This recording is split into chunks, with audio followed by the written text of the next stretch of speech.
Finally আজ থেকে শুরু হয়েছে মেগাস্টার শাকিব খানের আগামী কুরবানির ঈদের সিনেমা রকস্টার।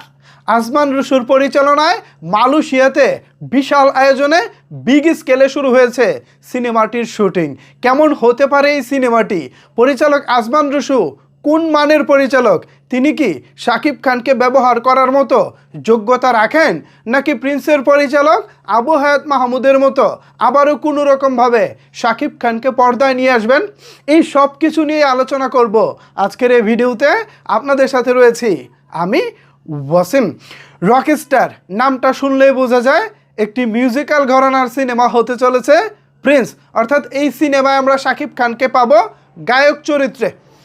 আমরা যেমনটা বলিউডের সাইয়ারা কিংবা আপনার আশিকি 2, এরপর সানাম তেরি কসম, এই যে মিউজিক্যাল যেসব ফিল্মগুলো হয়ে থাকে, এই সিনেমাগুলোতে মূলত আমরা গান নির্ভর সিনেমা দেখি এবং চমৎকার একটি রোমান্টিক স্টোরি থাকে। সো আমি যতটুকু শুনেছি গল্পটা চমৎকার অ্যান্ড গানগুলো হতে চলেছে চমৎকার, এবং শাকিব খান যে প্রস্তুতি নিয়েছেন এটাও এক কথায় দারুণ প্রস্তুতি। শাকিব খান প্ল্যানিং করেছিলেন মার্চ মাসের 27 তারিখ থেকে তিনি শুটিংয়ে অংশগ্রহণ করবেন, বাট প্রিন্সের রেজাল্ট এবং প্রিন্সে অভিনয় করে হয়তো বা তিনিও সন্তুষ্ট নন। সব কিছু মিলিয়ে তিনি 3 দিন আগে অর্থাৎ আজকে 24শে মার্চ থেকেই তিনি রকস্টারের কাজ শুরু করে দিয়েছেন, এবং সেটাও মালয়েশিয়াতে। আসমান রসুর পরিচালনায় সান মিউজিক অ্যান্ড মোশনস পিকচার এটি প্রযোজনা করতেছে, যারা এর আগে চঞ্চল চৌধুরীকে নিয়ে হাওয়া সিনেমা বানিয়েছেন এবং শাকিব খানকে নিয়ে ইতিমধ্যে সুলতান নামক একটি সিনেমা বানিয়েছেন। সো তাদেরই তৃতীয় সিনেমা হতে চলেছে রকস্টার। সো রকস্টার আসলে কেমন হবে, পরিচালক আসমান রসুই বা কেমন? আমি এই নিয়ে যখন ঘাটাঘাটি করতেছি তখন পরিচালক আসমান রসুর ফেসবুক আইডিতে বেশ কিছু বিজ্ঞাপন দেখলাম। উনি বেসিক্যালি একজন বিজ্ঞাপন নির্মাতা।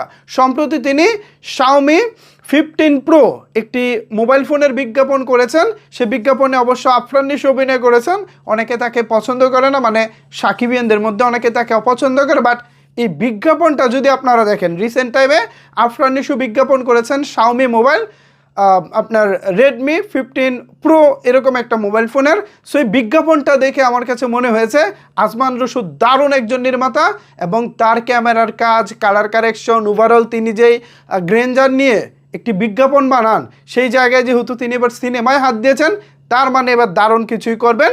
এবং তার প্রত্যেকটি কাজ ইতিমধ্যে আমি তার প্রোফাইল ঘুরে ঘুরে দেখেছি, আমার খুবই ভালো লেগেছে। তিনি একজন অভিজ্ঞ নির্মাতা, দীর্ঘদিন ধরে বিজ্ঞাপন করে আসছেন। আই হোপ আপনাদের মনের মতো সিনেমা তিনি বানাতে চলেছেন।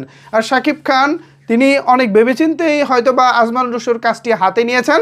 আমরা আশা করি, আশা রাখি মালয়েশিয়ায় যেহেতু এটা শ্যুট হচ্ছে, তার মানে একটি বিদেশে শ্যুট হওয়া সিনেমা আমরা দেখতে পাবো। পাশাপাশি এই সিনেমার শুটিং হয়তো বাংলাদেশেও হবে।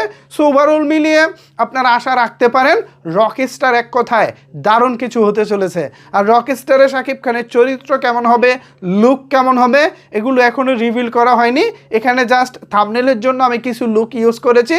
এটা আসলে মানে রকস্টারের সাথে মিলবে কি মিলবে না সেটা জানি না, জাস্ট এটা থাম্বনেলের জন্য দেওয়া আর কি। তো ভিউয়ার্স, আপনারা যারা আসলে অপেক্ষায় ছিলেন, অপেক্ষায় আছেন, আশা করি রকস্টার আপনাদের মনের মতো হবে এবং রোজার ঈদের দুঃখ কষ্ট কিছুটা হলেও কুরবানির ঈদে দূর হয়ে যাবে। তো ভিউয়ার্স, এই বিষয়ে আপনাদের মতামত কি ভাবছেন মেগাস্টার শাকিব খানের নতুন সিনেমা রকস্টার নিয়ে? জানাতে পারেন আপনার মতামত নিচের কমেন্টস বক্সে। ধন্যবাদ সবাইকে এতক্ষণ আমার সাথে থাকার জন্য।